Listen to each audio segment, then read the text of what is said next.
Alléluia. Merci Seigneur.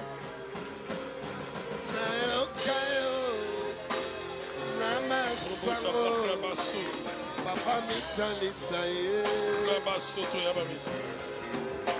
Nayokayo Nabasango Papa mimonisa.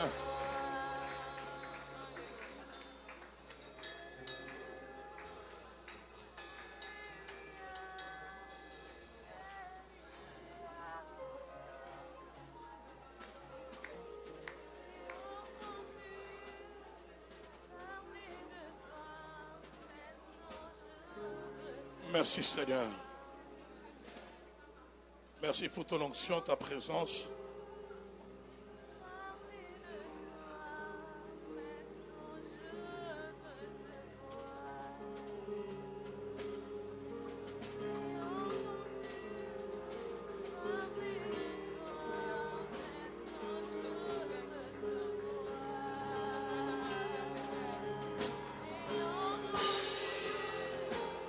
Namasango Lelo namona yo Nayokayo Namasango Papa mimonisa ye. Jésus, montre-toi dans ma vie. Montre-toi tel que tu es.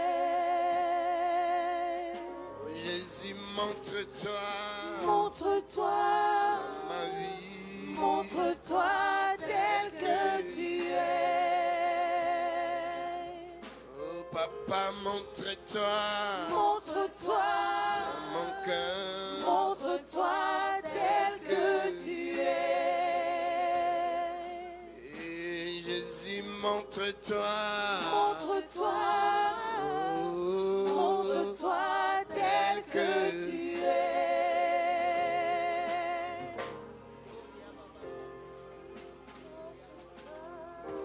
Répète ces paroles après moi, Seigneur Jésus. J'ai soif et faim de ta gloire. Déverse-la sur moi, Seigneur. Au nom de Jésus. Au nom de Jésus. Au nom de Jésus. Au nom de Jésus. Que tout esprit qui agit contre moi, afin de m'empêcher d'être touché par la gloire de Dieu, soit chassé maintenant. Esprit de lourdeur, de distraction, d'envoûtement, sorcellerie, sorcellerie, je te chasse au nom de Jésus. Confusion, je te chasse au nom de Jésus. Au nom de Jésus. Dans le nom de Jésus. Dans le nom de Jésus.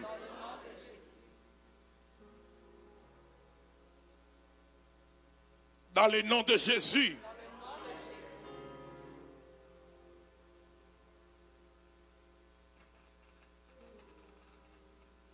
Viens, Saint-Esprit.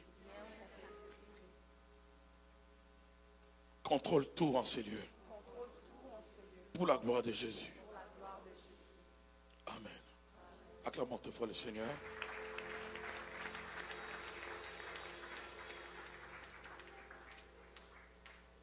Amen. Alléluia. Est-ce qu'on peut encore acclamer très fort le Seigneur?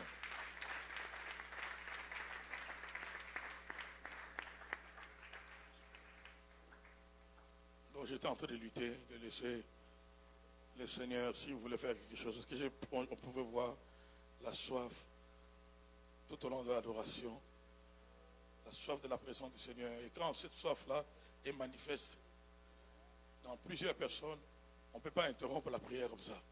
Vous ne savez pas qu'est-ce que Dieu veut faire. Amen.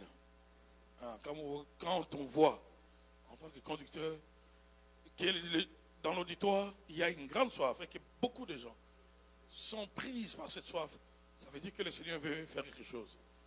Et moi, je crois que le Seigneur a déjà commencé à le faire. Et d'ici la fin, ça va se manifester encore très fort. Amen. Alléluia. Voilà pourquoi j'aimerais que tu évites la distraction. On évite les déplacements inutiles. J'ai quand même une bonne nouvelle. On l'a annoncé tout à l'heure chez le frère André. On était au bureau. Alors que le culte se déroulait ici, on a pu voir sur Internet directement, automatiquement, l'adoration que ma jeune sœur Grace était en train de conduire ici. Alléluia. Alléluia. Donc là, je ne sais pas, est-ce que présentement c'est direct? Donc là, présentement, si tu as là, une tablette, tu tapes Armée des rachetés sur YouTube, tu vas me voir en direct. Alléluia.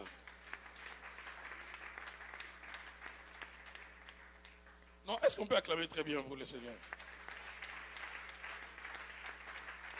Quand d'autres ministères les font, peut-être tu es chez toi à la maison, tu te posais la question, mais quand est-ce que je suis dans mon église? Non, on est rendu à ce point-là.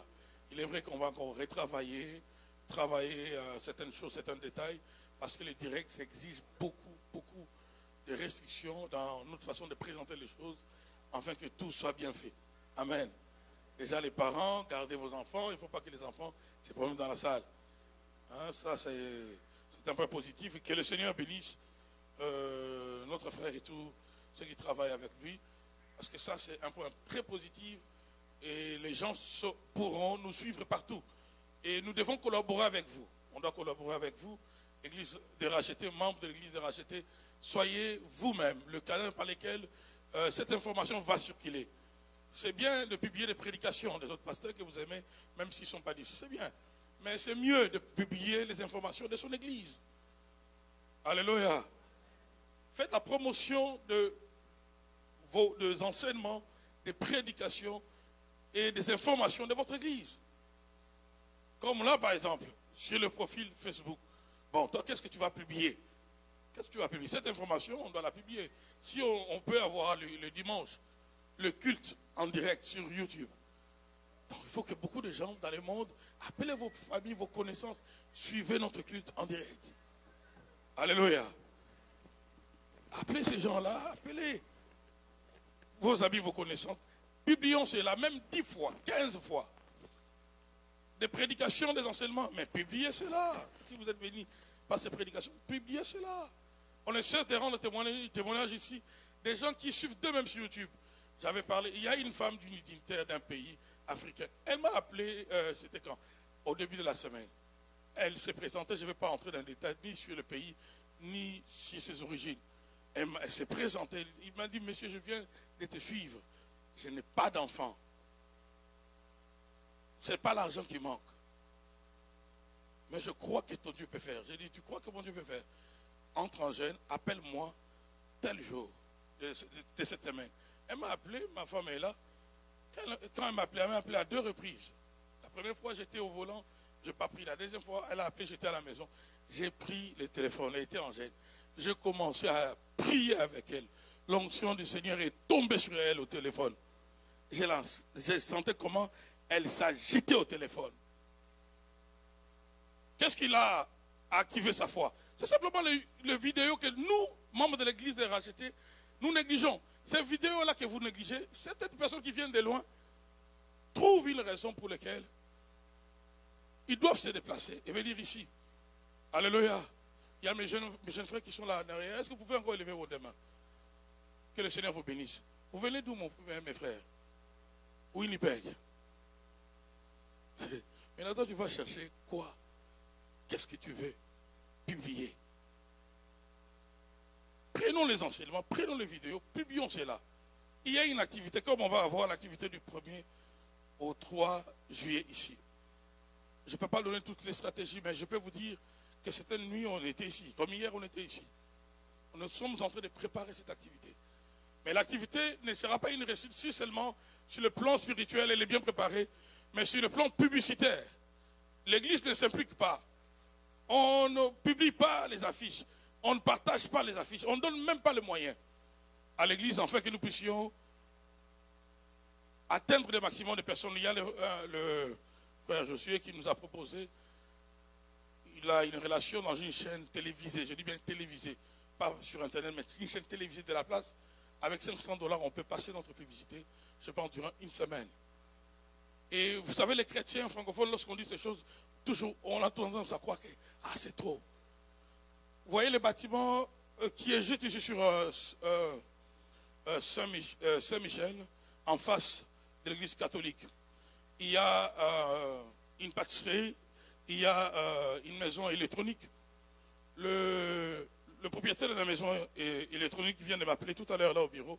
Comme souvent, il a l'habitude d'arranger nos appareils pour me dire qu'il était obligé de déménager. Il paraît que nos frères d'une certaine religion que je ne vais pas citer ici ont acheté tous ces bâtiments. Ils ont commencé par acheter une partie. Là, ils ont acheté tous les bâtiments. Tous les bâtiments. Alléluia. Alléluia. Tous ces bâtiments-là, je pense que c'était un buffet. Tous les bâtiments, ça sera maintenant à une religion donnée. Je n'aimerais pas en parler ici.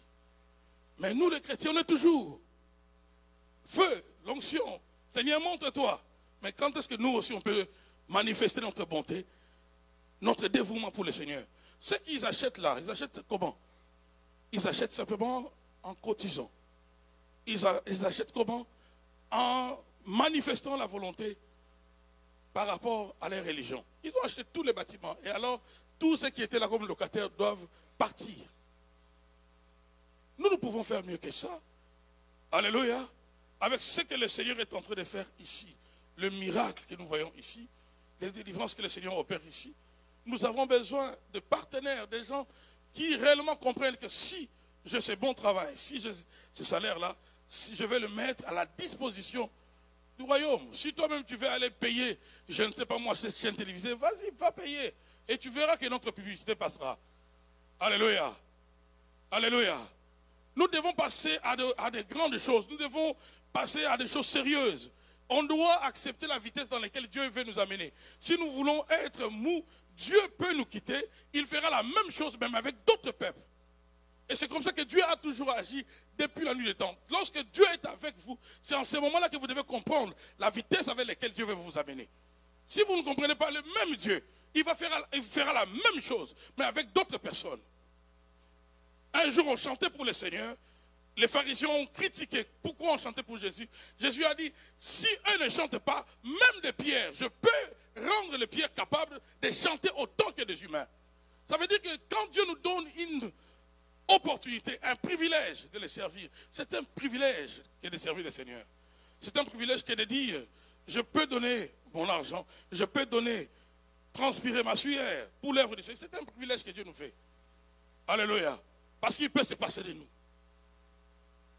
Est-ce que mon message passe? Bien aimés dans le Seigneur, impliquons-nous dans l'église lorsqu'il y a une activité, lorsqu'il faut publier sur Internet. Je ne suis pas encore dans mon message, je n'enregistre pas. Publier les vidéos de l'église. Publier les prédications de l'église. Et souvent vous êtes étonnés lorsqu'on vous donne des témoignages. Si je veux commencer à dire tous les appels que nous recevons, pourquoi moi je n'aimerais pas que mon numéro soit sur Internet? Des fois on n'a plus de vie. Parce qu'il y a des gens qui croient tellement en nous. Grâce seulement aux vidéos que peut-être à force de nous voir, que toi tu négliges, la prédication que toi tu négliges, mais ça fait du bien à tellement de gens. Alléluia. Est-ce que nous pouvons changer cela? On est ici en prière, des fois on veut rester, ne pas ressortir. On a un problème, il y a le matériel qui ont été achetés pour la douche. Je ne sais pas moi si dans la salle il y a un plombier. S'il y a un plombier qui peut nous aider à le monter, ça sera une bonne chose. Si quelqu'un peut, n'est-ce pas, assumer les travaux qui restent. On a déjà le matériel pour une douche. Parce que là, des fois, on est maintenant obligé des fois de rentrer à la maison. Nous, on veut rester ici. On prie. Si ça nous prend 2 jours, on ne sort pas d'ici. Alléluia. Aujourd'hui, on était obligé. On a prié, mais il n'y a pas de douche. Mais on a tous les matériels. Maintenant, s'il y a un enfant de Dieu qui est touché par ce que je suis en train de dire, je ne te demande pas de m'apporter ton argent. Vois les frères André. Si toi, tu connais quelqu'un qui peut venir le faire, amène cette personne. Si tu vas assumer. ça sera encore une bonne chose. Le Seigneur te bénira. Est-ce que j'ai bien parlé? Acclamons le Seigneur, s'il vous plaît.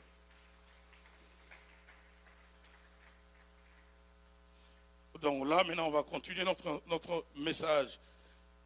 Je vais essayer de prendre une portion de ce que nous avons dit le mercredi, afin de stimuler dans la prière. Je motive l'Église à venir à l'école de la délivrance, comme nous l'avons déjà commencé, qui jusque-là a assisté aux 3 séances de l'école de la délivrance, 3 séances. Alors, dès que nous allons commencer la prière, je me suis préparé. Pour tous ceux qui ont d'abord assisté aux 3 séances, vous serez les premiers qui vont venir ici. Alléluia. Alors, nous avons eu déjà 3 séances. Vous voulez vous mettre à jour, prenez les CD. Prenez les CD des Seigneurs, vous bénira. Alors, j'aimerais que nous puissions ouvrir la Bible.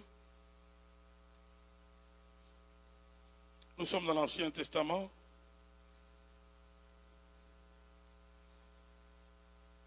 Dans Deutéronome 18.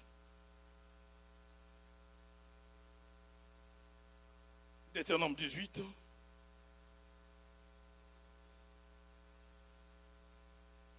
Si je dois parler le vendredi, je vais prendre une portion de ce que nous étudions le mercredi, mais la grande matière restera pour ceux qui viennent le mercredi. Et sinon, ça ne serait pas juste de notre part. Amen. Amen. Alors, si vous voulez vous mettre à jour, vous ne pouvez pas venir le mercredi, prenez les CD du Seigneur, vous bénira. Deutéronome 18, je dis à partir du verset 10e, à partir du 10e verset, qu'on ne trouve chez toi personne qui fasse passer son fils ou sa fille par les faits, personne qui exerce le métier de devin, d'astrologue, d'augure, de sorcier. Dans ma version, on dit des sorciers, de magiciens. Personne qui consulte les esprits ou les spirites. Personne qui interroge les morts. Personne qui interroge les morts. Nous étions en train de parler des liens coutumiers, tribaux et régionaux. Et j'ai essayé d'expliquer ce type de lien. Comment, de fois, un chrétien qui est affranchi par le Seigneur peut se mettre à nouveau sous le joug de liens, alors qu'il est affranchi. Nous avons pris Galates 5, à partir du premier verset, comme notre texte de base le mercredi passé. Si on peut nous rebalancer encore Galates 5. La déclaration de l'apôtre est très claire. L'apôtre dans Galates 5, il est en train de démontrer une chose, qu'on peut être libre, que Christ a fait de notre liberté une priorité. C'est voilà pourquoi il est mort à la croix. Ta liberté, ma délivrance est la raison première pour laquelle Christ est mort. Nous pouvons déclarer cela ensemble. C'est pour la liberté que Christ nous a. Il ne nous a pas affranchis pour autre chose. La raison prioritaire pour laquelle Christ est mort à la croix, c'est pour que tu sois libre. Donc ça veut dire que Dieu tient à notre liberté. Donc quand tu n'es pas libre, ça dérange le Seigneur. Quand ta famille n'est pas libre, ça dérange le Seigneur. Quand tu ne peux pas dormir en paix, ça dérange le Seigneur. Quand partout tu passes, à cause d'une certaine malédiction, peu importe l'origine de cette malédiction, et que cette malédiction est en train de gâcher ta vie, gâcher tes relations, te voler la paix, voler ta bénédiction, ça dérange le Seigneur. Voilà pourquoi il est mort à la croix. C'est pour la liberté que Christ nous a affranchis. La suite, est-ce qu'on peut continuer de demeurer donc ferme et ne vous laissez pas mettre de nouveau sous le joug de la servitude. Demeurez donc ferme. Christ a fait sa part. Jésus a fait sa part. Il est mort pour ma liberté, pour ma délivrance. Mais moi aussi, j'ai ma part. Je dois rester ferme par rapport à certaines réalités. Je dois rester ferme. Sinon, je risque de perdre cette liberté. Alléluia. Je risque de perdre cette liberté. Pire encore, je peux me mettre à nouveau sous le joug de la servitude. Ça veut dire que je peux encore rentrer, redevenir esclave pour des choses pour lesquelles Jésus-Christ m'a déjà affranchi. Et nous étions en train de voir comment les liens coutumiers lisent, même ceux qui se disent chrétiens, ceux qui se disent avant de Dieu. On obéit à des traditions selon nos origines. J'ai donné ici l'exemple. Comment ça se passe dans ma tribu, ma famille, il y a un cousin à mon père qui a le droit de recevoir tout le premier salaire de tous les enfants de mon père. Et mon père, vice-versa, doit recevoir le salaire de ses enfants. Admettons maintenant que cet homme-là est dans les ténèbres. Le fait seulement de me soumettre à une telle loi, je donne l'autorité aux esprits de la famille, de la sorcellerie, de contrôler ma vie, de dominer ma vie, d'enlever ou d'ajouter certaines choses dans ma vie. Pourquoi? Parce que la Bible dit, nous avons lu cela avec vous, dans 2 Pierre 1, je pense, verset 19, que tu es esclave de ce qui te domine. Quand tu te mets sous une réalité, cette réalité commence à te dominer, alors cette réalité peut t'imposer sa règle. Quand tu te mets sous la domination de la tradition, que moi, bon, chaque 25 de chaque année, comme notre grand-père était mort à la forêt, il était allé chercher un gibier, nous, on ne touche pas à la viande. Tu respectes cette restriction-là de ta famille, mon frère, ma soeur, tous les esprits de la famille, même si tu pries 10 heures du temps, ce n'est pas question de prière, c'est une question de logique spirituelle. Est-ce que tu peux dire avec moi logique spirituelle? Le monde spirituel fonctionne avec des principes. Quand toi tu respectes une loi, tout le reste va te coller à la peau. Alléluia. Donc tu ne peux pas être chrétien. Chaque année, on se réunit. J'ai vu une famille quelque part où chaque année, tellement que le grand-père de la famille était un grand homme avec beaucoup de biens, chaque année, s'il vous plaît, on doit se réunir, prendre la photo de ce monsieur, on le met au milieu et on prépare un buffet. Toute la famille et les amis de la famille sont là. On va manger. Et puis à un certain moment, tout le monde va rester calme. Les aînés de la famille vont commencer à rappeler à tout le monde ce que le grand-père était et les paroles qu'il avait laissées, s'il vous plaît, pour sa descendance. Toi, tu es chrétien maintenant. Tu es dans une telle famille. Ou quelqu'un qui est décédé. Son esprit est convoqué. Parce que quand on est en train de faire de telles choses, l'esprit de mort est déjà là, s'il vous plaît. L'esprit est là. Vous entrez en contact. Vous êtes en train de manger, vous avez les yeux ouverts. Mais le spirituel aussi opère. Combien savent que, alors que je suis en train de parler, le spirituel opère? Parce que la parole est spirituelle. Même si je parle à des hommes qui ont 2 dimensions, physiques et spirituelles, ce que je suis en train de dire maintenant est en train aussi de travailler dans votre spirituel. Donc je suis en train de t'aider à comprendre que tu peux être dans un endroit où tu as comme l'impression que tout est naturel, mais tout n'est pas naturel. Il y a des choses qui peuvent se passer en 2 temps. Ça se passe spirituellement, ça se passe aussi physiquement. Toi tu peux te dire, bon, c'est une cérémonie banale, c'est juste une photo, n'exagérons pas. Ne dramatisons pas. Mais vous entrez en contact avec les esprits. Vous entrez en contact avec les esprits. Or, le Seigneur a interdit tout contact avec les esprits. Je voudrais dire à quelqu'un, peu importe ce que ton père était, peu importe ce que ta mère, ton frère, ton mari était, si la personne est partie, c'est fini. C'est fini. J'ai perdu un frère. C'était notre frère aîné. Ça nous a pris du temps pour accepter cette réalité.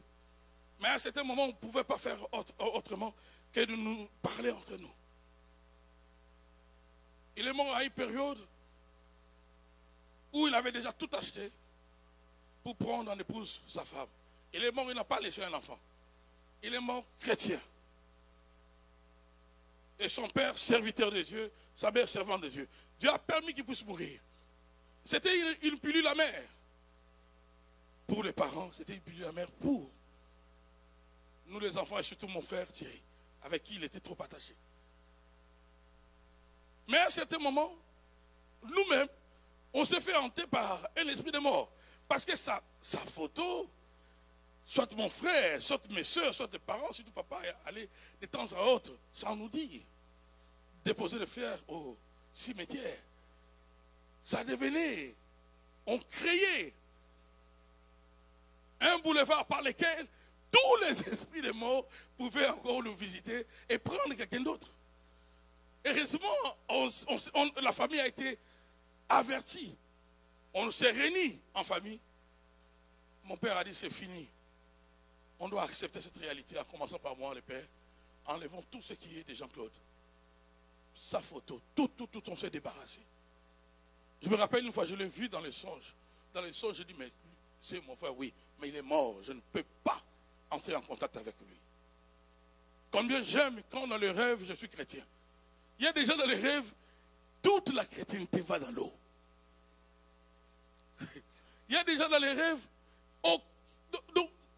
son esprit ne peut faire preuve d'aucune connaissance de la parole de Dieu. Quelqu'un qui est décédé, toi dans les rêves, tu te réjouis, comme tu t'embrasses. Quand déjà il y a un contact avec quelqu'un qui est décédé dans les rêves, c'est spirituel déjà. On peut déjà dire beaucoup de choses là-dessus. La Bible est claire. Il ne doit pas avoir une relation entre les morts et les vivants.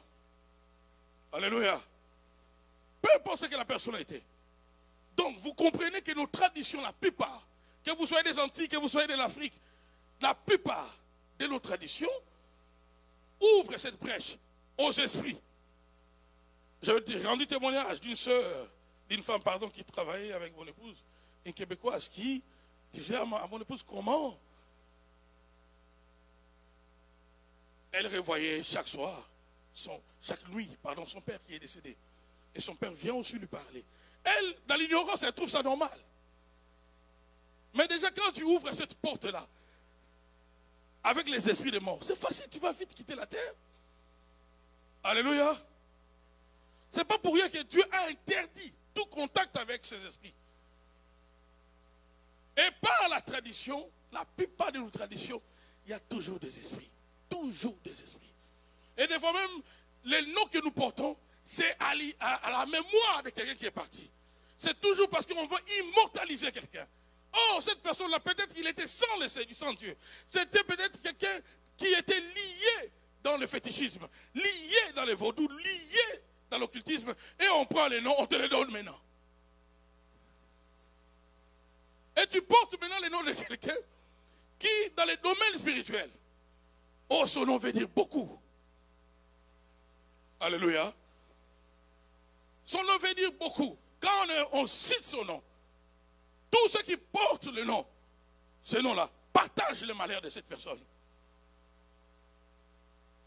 Et certains même peuvent venir au travers des noms, parce que vous savez que le nom peut représenter une porte dans les domaines spirituels. Le nom que tu portes peut être une porte. On peut te posséder par les noms. Le nom peut être une porte. Tu portes le nom, mais tu pries, oui, tu parles la langue, mais tu te fais posséder. C'est une porte. C'est une porte. Alléluia. Tout cela, c'est la tradition. Pourquoi devons-nous nommer nos enfants par rapport à ce qu'on nous a dit? Qu'il faut toujours immortaliser maman, immortaliser papa. Si c'est papa là, si cette maman-là ne connaît pas le Seigneur, elle est ma mère, je ne la donnerai pas les noms de mon enfant. Vous dites pas amen, hein? Vous êtes choqués? Je vais le répéter. Si ton père, si ta mère ne connaît pas le Seigneur, si tu veux épargner à ton enfant des combats inutiles, ne lui donne pas ces noms-là.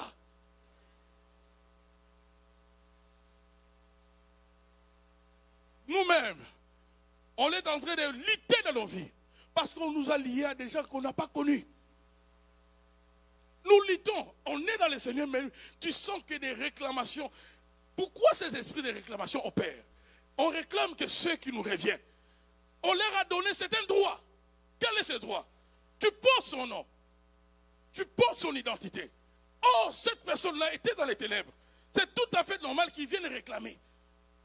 Si c'était quelqu'un qui était dans la sorcellerie, c'est tout à fait normal qu'ils viennent réclamer un peu de ton sang, un peu de ta santé. C'est tout à fait normal. Et nous luttons. Nous sommes de la génération où, en fait, on est entre deux réalités. Ceux qui sont au-dessus de nous. La génération de nos parents, pour la plupart. les ténèbres, ténèbres. Ceux qui sont sauvés, ils viennent dans le Seigneur, un pied dans les choses de Dieu, l'autre pied, ils laissent ça dans les traditions. Alléluia. Et nous sommes maintenant là, avec des noms déjà que nous portons à cause de nos traditions. Et c'était parmi nous ici. Lorsque vous êtes nés, lorsqu'on est venu au monde, on a même fait des cérémonies. Pourquoi? Parce que dans certaines traditions, selon les sectes de l'enfant, si c'est un garçon, il y a telle tradition, telle cérémonie qu'on va faire. Si c'est une femme ou bien c'est une fille qui est la première, il y a des cérémonies. Et toutes ces cérémonies-là, vous pensez que c'est par hasard? Vous pensez qu'il n'y a rien? Il n'y a rien dans ces cérémonies. Bon, s'il n'y a pas Dieu, qui est là-dedans maintenant? Et c'est ainsi que beaucoup vont se retrouver avec des problèmes de mariage.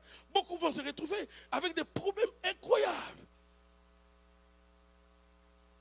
Ça fait plusieurs années, il y avait une famille qui m'appelait, quelque part en Europe. Le frère aîné de cette famille portait le nom de leur grand-père paternel. Quand le grand-père est décédé, avant que le grand-père meure, il a exigé que le fils aîné de son enfant vienne, dans son petit-fils vienne près de son lit. Quand ce garçon est allé près de lui du grand-père, le grand-père a fait poser un geste que personne n'avait compris. Il a pris la main de ce jeune homme. Il a serré fort. C'est comme s'il était entré en transe. Il a commencé à trembler, à trembler, à trembler, à trembler. Et quand il a fini, il a souri, il a rendu l'âme. Maintenant, le fils aîné de cette famille, oh là là, quel malheur dans sa vie de ce garçon. On l'arrête pour un rien. Quand il y a des bagarres quelque part, lui se retrouve toujours au mauvais endroit. De telle sorte que dans les pays où il est mal fiché. On l'accuse pour des choses qu'il n'a pas fait. Mais lui aussi, il y a des choses, de mauvaises choses qu'il fait. Et j'ai prié avec lui de la prison où il était. Dans mon cœur, là où j'étais, je disais que Dieu fasse grâce à ce frère-là. On lui a transmis, on a fait un transfert. Donc, il sait qu'il va partir. Il s'est déjà réincarné. Les garçons pensent qu'il est seul. Non, tu n'es pas seul. Il est déjà entré en toi. Tu n'es plus seul. Alléluia. Bien, mais dans le Seigneur, l'heure est venue où l'Église doit mettre la machine de la prière pour arrêter tous ces détracteurs, tous ces voleurs d'âmes, tous ces voleurs de destinées. L'heure est venue où l'Église doit s'élever dans la prière. Il n'y a que la prière et la prière, la forte prière, qui peut faire barrière à la sorcellerie. Il n'y a que la forte prière. Si on ne prie pas, on ne jeûne pas, ils vont continuer à opérer facilement.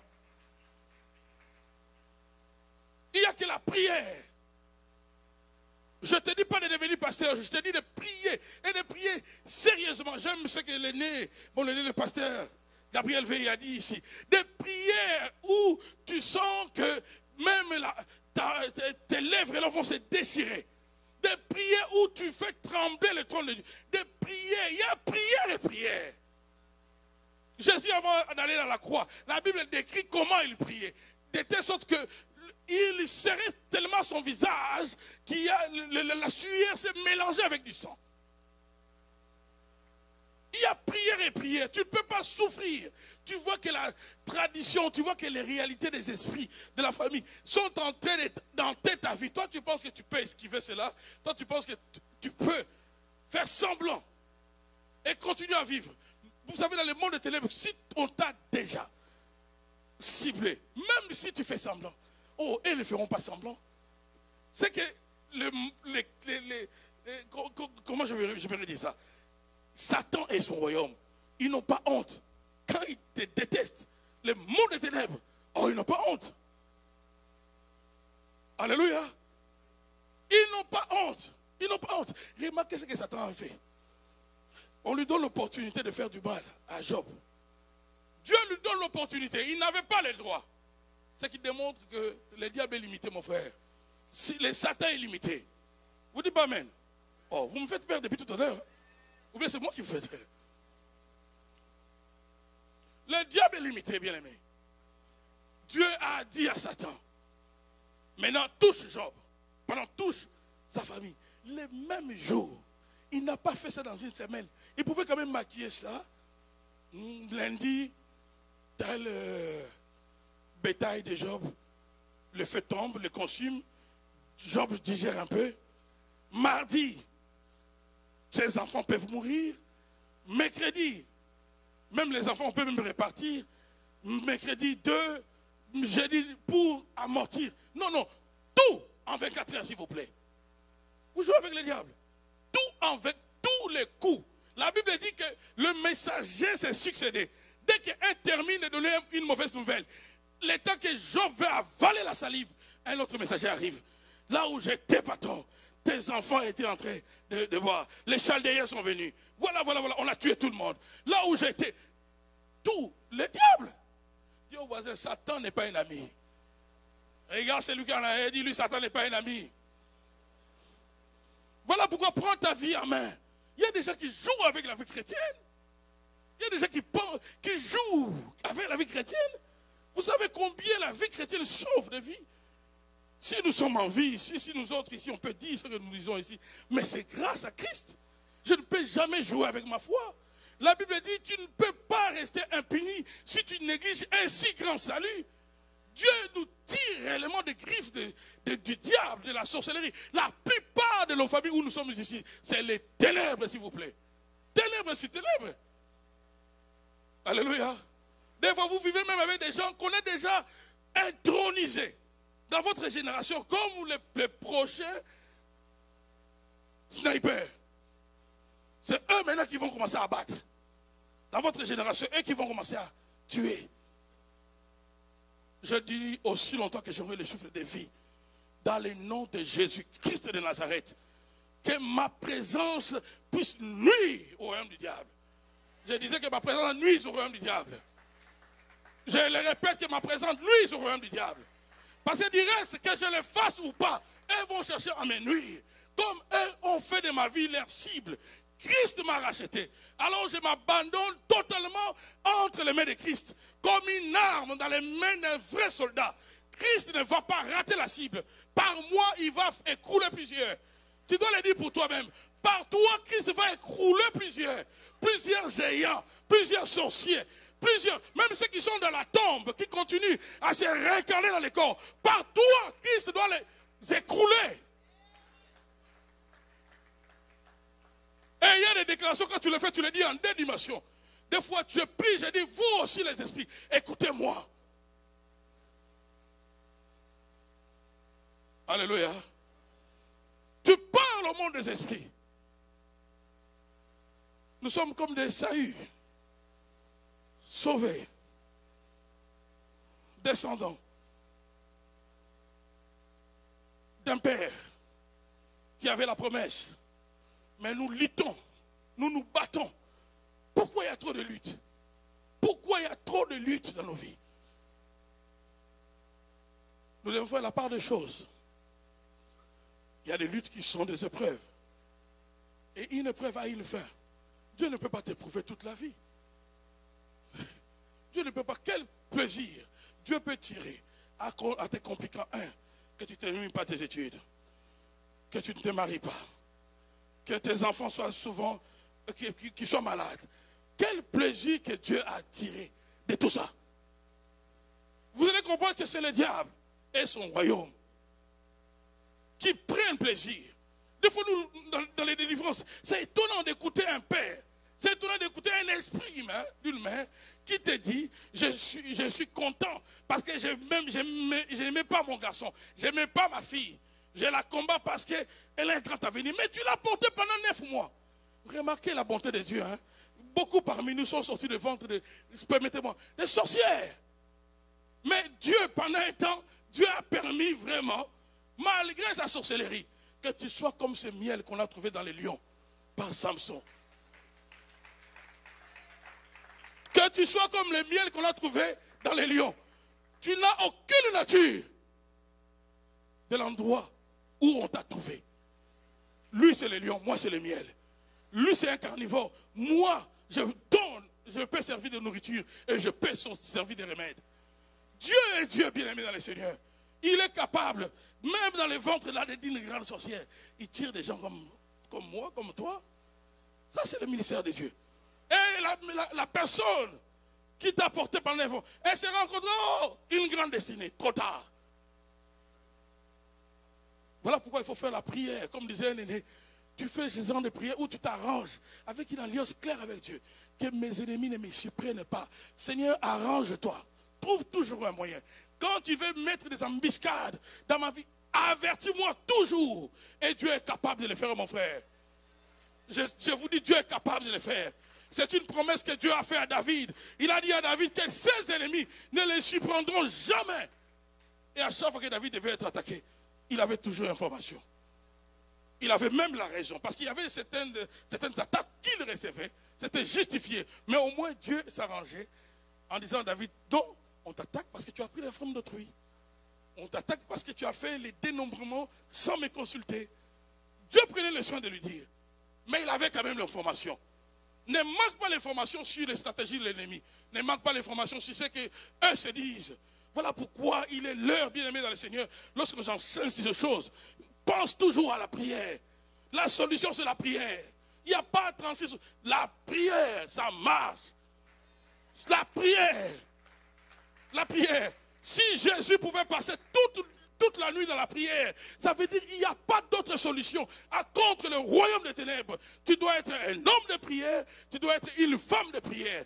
Tu te lèves dans la prière et dans le monde physique, tu refuses de faire partie, de te soumettre à les traditions. Ils ne t'auront pas. Le combat peut durer, mais la finalité, nous la connaissons. Parce que nous combattons non pas pour avoir la victoire, nous combattons dans la victoire. Parce que nous avons la victoire.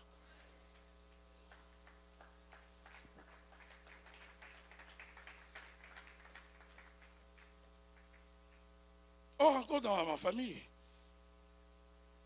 dans la ligne de mon père, il y avait une chefferie.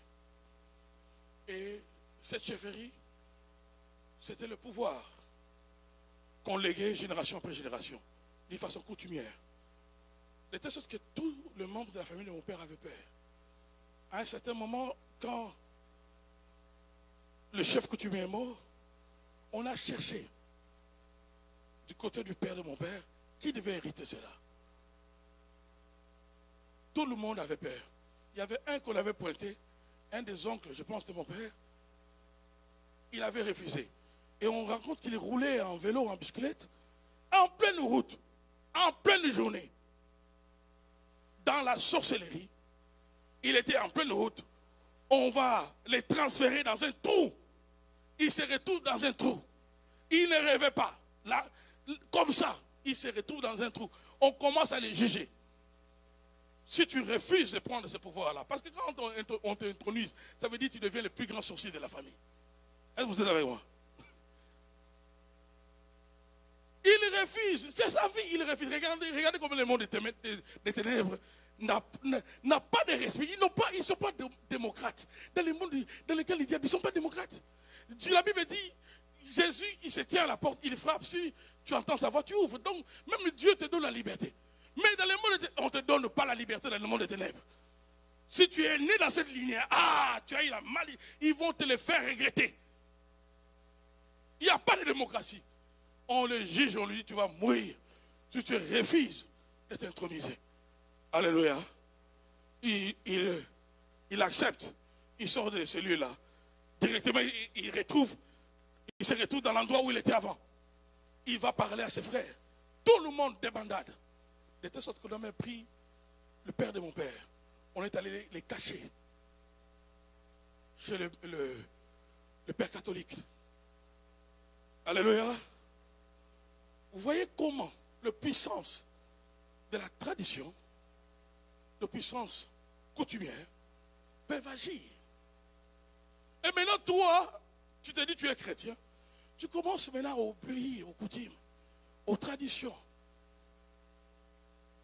Tu envoies aussi ton argent. Chaque été, nous on doit aller soit envoyer l'argent parce qu'on doit balayer la tombe de notre oncle. Quoi? Moi, envoyer l'argent. Alléluia. Tu te fais lier inutilement. Tu entres en contact avec ces esprits-là. Est-ce que j'aide quelqu'un? Alléluia.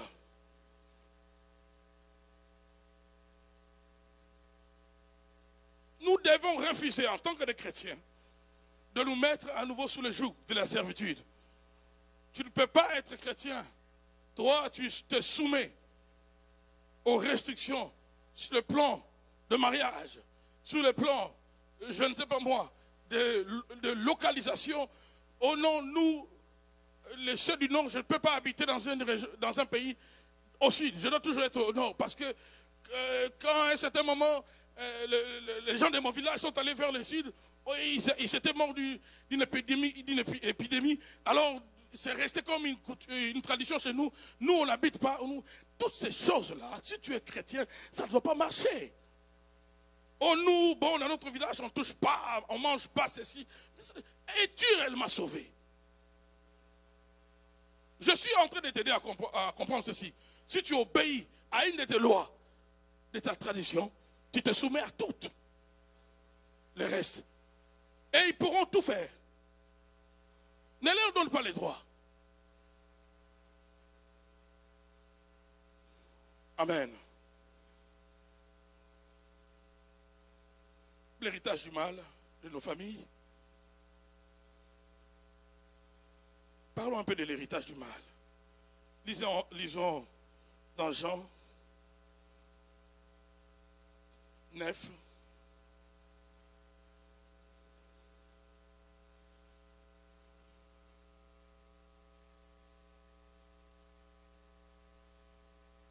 Je dis Jean 9.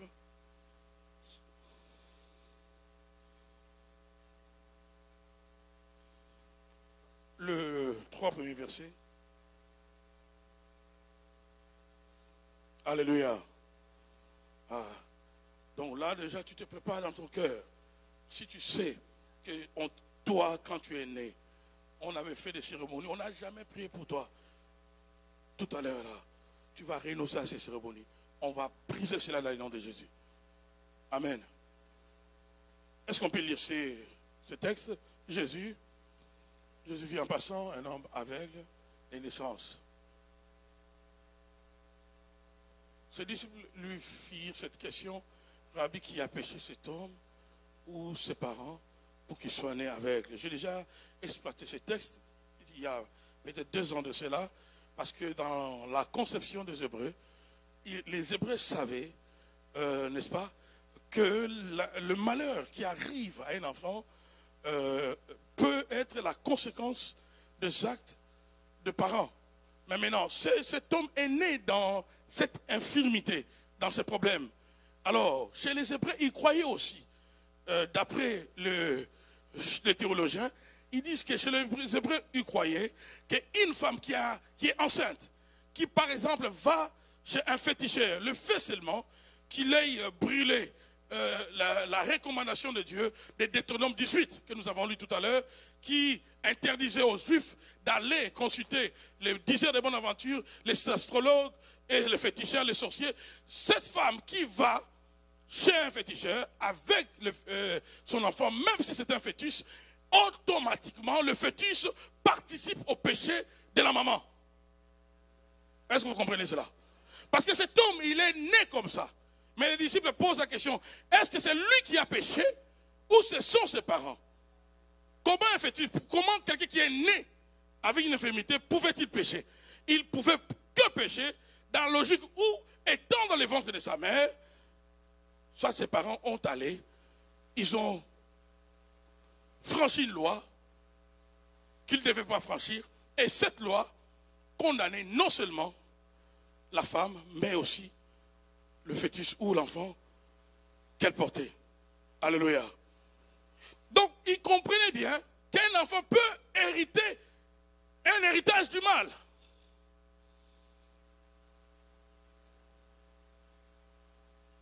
D'une manière générale, l'héritage, c'est un bien acquis ou transmis par voie de succession. Ça, c'est d'une manière générale. ce qu'on tient des prédécesseurs des générations antérieures sur le plan de caractère et de l'idéologie. Mais lorsqu'on parle de l'héritage du mal, on fait allusion, c'est l'ensemble des choses négatives. Ça peut être une malédiction, ça peut être le rejet, l'échec, l'humiliation, et d'un pouvoir de contrôle sur les événements du passé des prédécesseurs qu'on reconduit ou qu'on reproduit dans les générations futures. Donc c'est l'ensemble de choses négatives et d'un certain pouvoir de contrôle. Ce pouvoir joue sur les événements passés de tous ceux qui nous ont précédés, et ce pouvoir les ramène maintenant dans la génération présente. Comme quoi? Je suis né dans une lignée. Il n'y avait pas de longévité. Maman est morte suite à une petite maladie. Papa est mort suite à une petite maladie. Et on se rend compte que dans cette famille, les gens n'atteignent pas un seuil. Ils ont hérité un pouvoir du mal. Un héritage des ténèbres. Est-ce que vous êtes avec moi? Et vous allez voir dans certaines familles, même s'il y a des chrétiens, ce qui est bizarre, s'ils se lèvent pendant la prière, la même règle va fonctionner sur eux. Parce que l'héritage qui est sanguin, l'héritage qui est du sang, est puissant. Est-ce que vous comprenez ça? Ce que tu hérites de quelqu'un, de ton géniteur, c'est puissant, c'est le sang. Et les sangs parlent toujours le même langage. Alléluia. Les sangs parlent le même langage. Voilà pourquoi, lorsqu'on vient en Christ et que tu te rends compte qu'il y a un héritage du mal dans ma famille, mon frère, ma soeur, lève-toi dans la prière. Lève-toi vite dans la prière. Toi-même commence à briser cet héritage de mal. Si tout le monde n'a pas vécu avec une femme, moi, je vais me marier. Si tout le monde n'a pas vécu avec un homme, moi, je vais me marier. Si tout le monde est mort d'une façon précoce, moi, je prierai pour la longévité. Et vous allez voir trop souvent, le mal qui est entré dans une famille, c'est suite à des alliances, à des pactes de monde des ténèbres. Soit il y avait quelqu'un dans la famille qui était élevé en autorité, qui peut-être voulait que son élevage, que, n'est-ce pas, si il était un cultivateur, que ce qu'il cultivait puisse aller de l'avant, il va voir un féticheur. Il va voir un féticheur. Il va vendre, n'est-ce pas, les générations futures. Et, comme disait un auteur, souvent, le pacte avec Satan, c'est un marché de dupes. Le diable te trompe. Il te donne une richesse éphémère, mais lui prend plusieurs générations. Il prend plusieurs générations comme ça. Alléluia. Un marché de dupes, il les trompe. Tu veux que ton élevage aille devant, oui. Lui prend plusieurs générations. Les pactes et les alliances sont à la base ou justifient plusieurs frappes des ténèbres dans la vie de plusieurs familles. J'ai l'idée, avant de commencer cet enseignement, de vous parler de ce qui est arrivé à David dans le livre de 2 Samuel 22.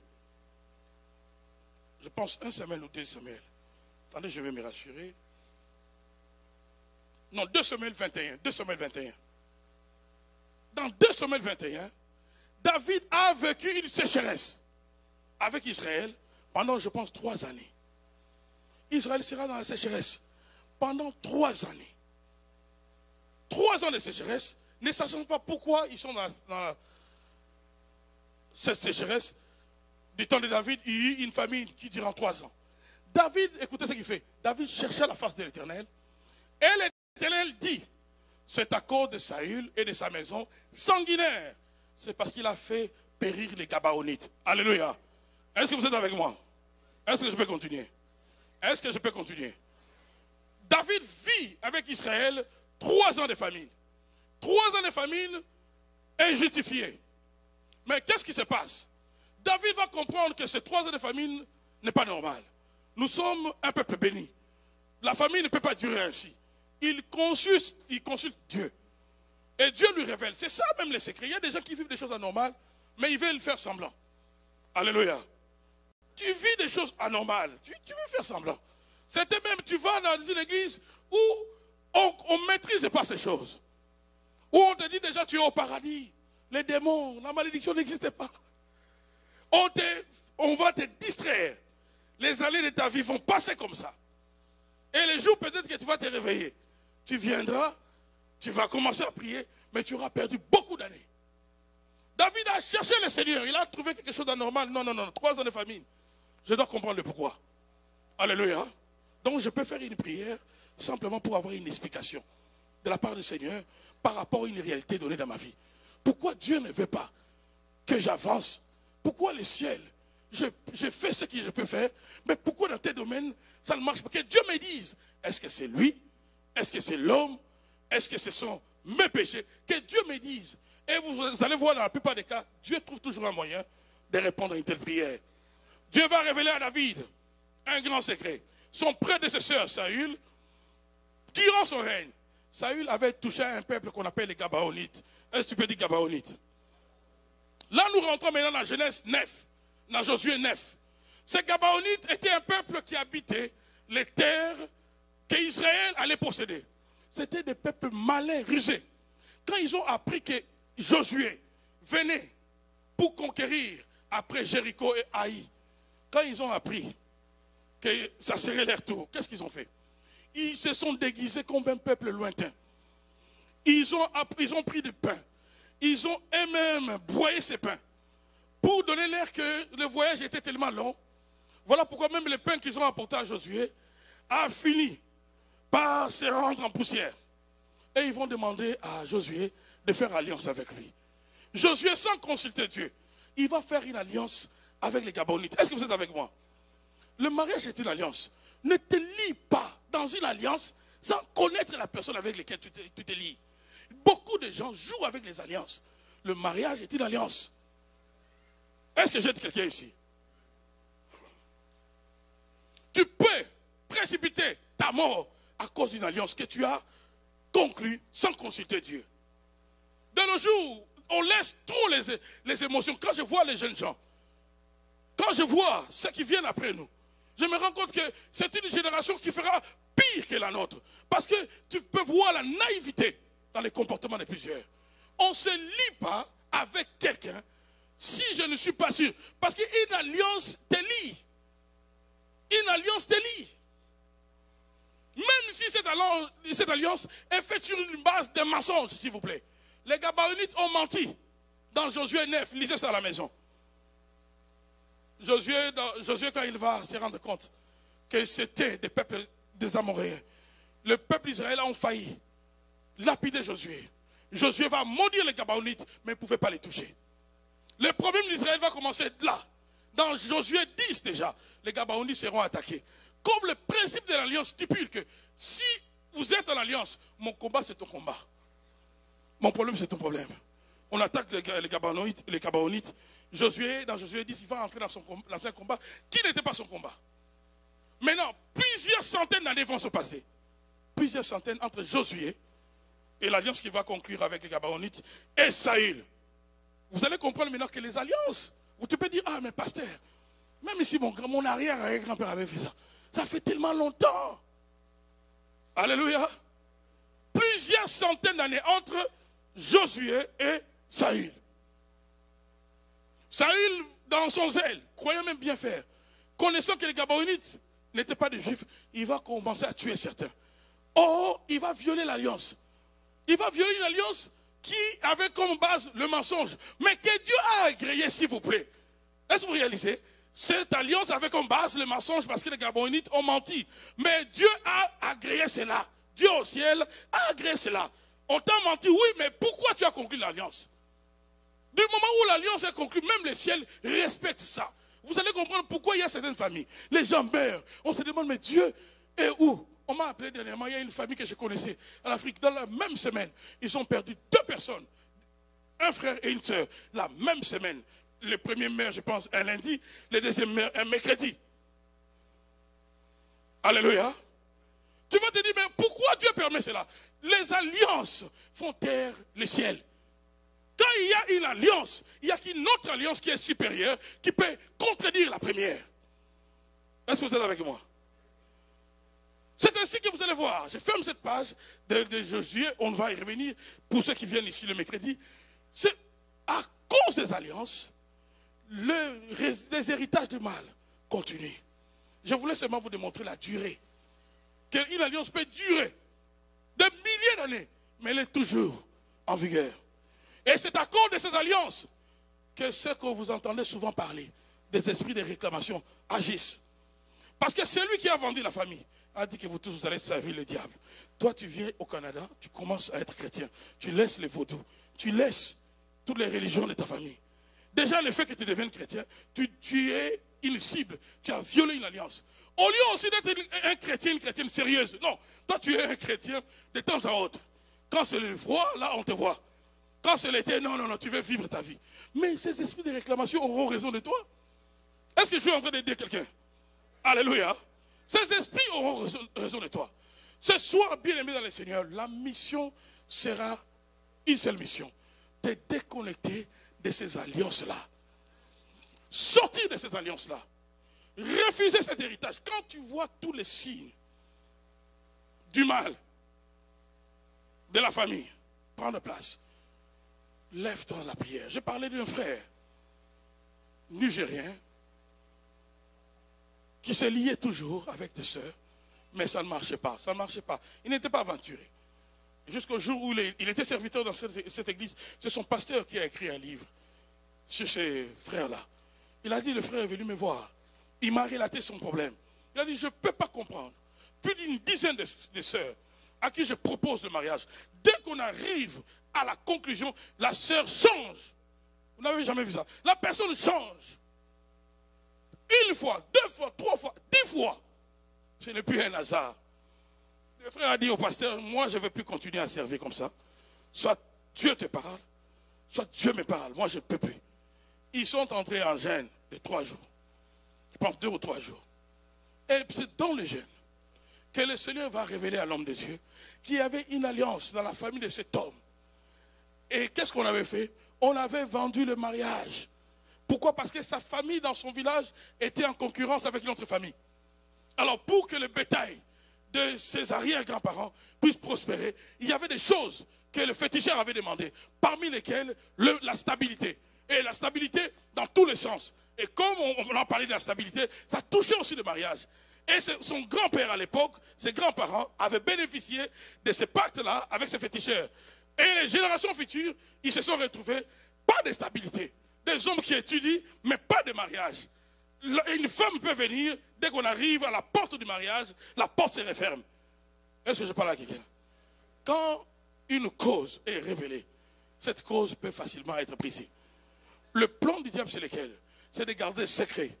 C'est pourquoi tu es dans la souffrance. Parce que si tu ne sais pas pourquoi tu es dans la souffrance, qu'est-ce que toi tu vas combattre? À qui tu vas t'adresser? La première étape, lorsqu'on veut sortir d'une situation de malédiction, c'est de comprendre pourquoi je suis dans la malédiction. C'est ce que David a fait. Il a cherché le Seigneur pour connaître la cause. Quand la cause est révélée, mon frère, ma soeur, c'est facile de briser cela. Est-ce que tu peux dire amen bien avec moi? Mais ce qui fait que les causes soient révélées, c'est toujours la prière. Tu peux être là, tu te dis, pasteur, moi dans mon cas, rien n'est, je ne comprends rien. Je ne comprends rien. Dans la prière, on peut comprendre. Est-ce que vous êtes maintenant prêts? Est-ce que vous êtes prêts? Mettons-nous debout maintenant. Dépose la Bible, enlève les chaussures, enlève tout ça.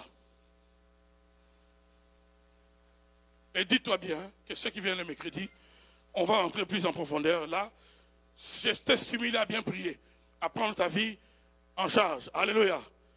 Alléluia. Tu peux, si tu penses que ta montre te dérange, enlève-moi cette montre-là. Alors que le frère Samuel va commencer à jouer avec le clavier, tu n'as pas besoin que je te stimule, tu connais ton problème. J'ai dit tout à l'heure, à un certain moment, je vais appeler ici tous ceux qui ont participé les 3 séances de l'enseignement sur le code de la délivrance. Mais maintenant, dans un premier temps, nous allons faire deux choses. Premièrement, nous allons parler au Seigneur par rapport à ce que j'ai compris dans la parole, par rapport à ma situation. C'est quoi ton problème? Est-ce que tu as réalisé qu'il y a un lien qui contrôle ta vie malgré que tu es dans le Seigneur? Y a-t-il des liens? Que toi-même tu as réalisé que non, ma vie, malgré ce que je suis peut-être dans l'église, je sais, ça fait une dizaine, une vingtaine d'années. Non, non, il y a un problème sérieux dans ma vie. Il y a un problème sérieux. Pendant que je parle, j'entends esprit des eaux. Esprit des eaux. Donc je comprends qu'il y a une personne dans cette salle et dans son village, le village est entouré des eaux. Et il y a maintenant des cérémonies qu'on avait fait pour cette personne dans les eaux. Et cet esprit des eaux va sortir dans les minutes qui vont suivre. L'onction de la délivrance est déjà là. Je parle avec autorité parce que je sais ce que Dieu va faire maintenant. Maintenant. Dans une réunion aussi ordinaire comme celle-ci, le Seigneur peut arrêter cette malédiction. Le Seigneur peut briser ces liens. Le Seigneur peut te sortir de cette alliance du mal. Maintenant, en battant tes mains, commence à parler à Dieu à la lumière de la parole que tu as écoutée. Dis Seigneur, sors-moi de ma situation. Oublie le voisin, oublie la voisine, prie le Seigneur.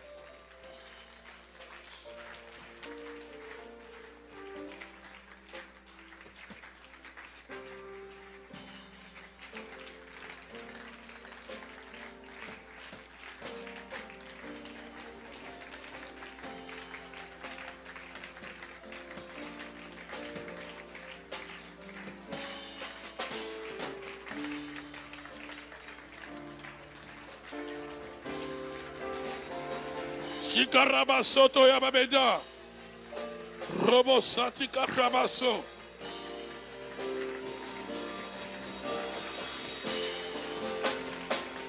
Beyaba shakarabaso.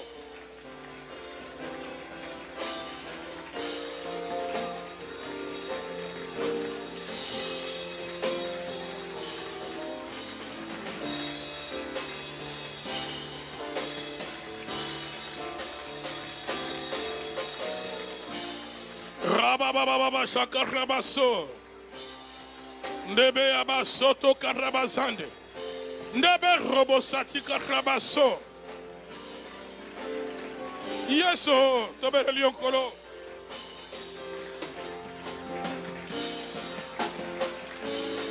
Rabababa shakarabaso. Ndebe abasoto karabasa.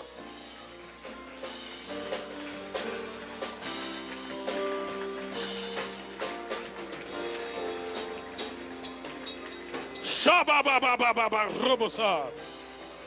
Rebeya basoto karabazande. Ndebe robosoto karabaso.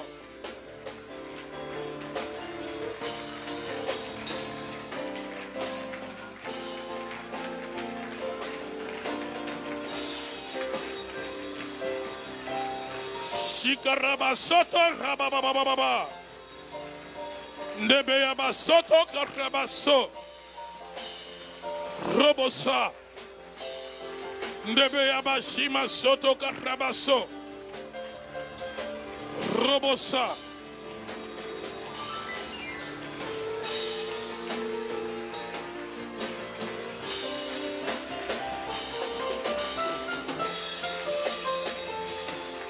Shima soto karabazande robosa. Robosa. Rebenda karabasoto yababenda. Nebe rabababa robosa.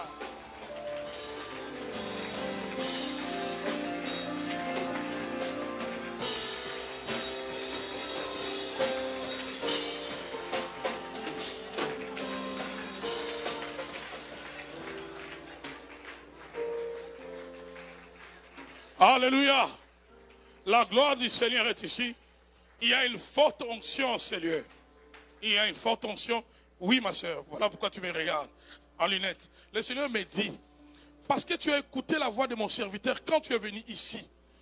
Je comprends bien, c'est la voix du pasteur Ézéchiel. Parce que tu as écouté la voix de mon serviteur qui t'avait dit, reste en ces lieux pour ta délivrance. Le Seigneur me dit, il t'a redonné d'abord le mariage. Tu le sais, n'est-ce pas? Ça, c'est pas, ça, le Seigneur te l'a donné.